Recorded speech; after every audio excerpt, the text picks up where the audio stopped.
৭১-এর ৯ December এক গৌরবময় দিন। একে একে নিজেদের ঘাঁটি হারাতে থাকে পাকিস্তানি দখলদাররা। তাদের জন্য বন্ধ হয়ে যায় ঢাকায় প্রবেশ ও বের হবার পথও। আর মার্কিন নৌবহর পাঠানোর ঘোষণায় সেদিন আরও ফুঁসে ওঠেন মুক্তিযোদ্ধারা। রাকিব হাসান জানাচ্ছেন স্মৃতির পাতায় লেখা অগ্নিঝরা সেই দিনের কথা।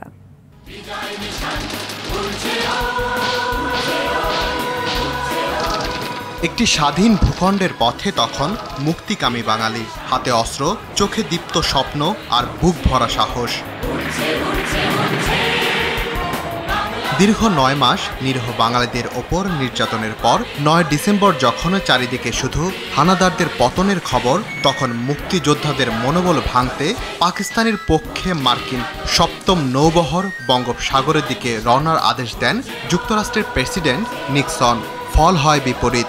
ভীত না হয়ে আরও আগ্রাসী হয়ে ওঠেন বাংলার বীর সন্তানরা।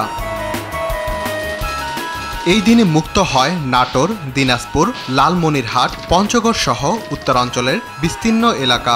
মিত্র বাহিনীর সহায়তায় আকাশ ও স্থলপথে মুক্তি বাহিনীর অগ্রযাত্রায় দিশেহারা হয়ে পড়ে পাক সেনারা। বন্ধ হয়ে যায় পাক হানাদারদের ঢাকার প্রবেশদ্বারও। আমার যে মুক্তিযোদ্ধার দল ছিল, এটা অবাক হয়ে শুনবেন যে এইখানে এই দলের ম্যাক্সিমাম ৩২ জন ছিল ডাকাত। ভারতীয় বাহিনী পর্যন্ত স্বীকার করছে দে আর ফেরোসাস ফাইটার। একদম পাকিস্তান আর্মির মুখোমুখি হয়ে গেছে, তখন তো রাত হয়ে গেছে, একদম মুখোমুখি। তখনই প্রচণ্ড ফায়ার দুই পক্ষে। সামনে যে লাস্টটা পেয়েছি আমি, হি ওয়াজ লেফটেন্যান্ট কর্নেল সুলতান। ওই এরিয়ার সে ব্যাটালিয়ন কমান্ডার ছিল, যার ফলে আমি বীর বিক্রম উপাধিতে ভূষিত হয়েছি। দিনটি স্মরণ করিয়ে দেয় স্বাধীনতার পথ কখনোই সহজ ছিল না, ছিল ত্যাগ আর চোখের জলে ভেজা। সবচেয়ে যেটা অসুবিধা ছিল সেটা হচ্ছে খাওয়া দাওয়া।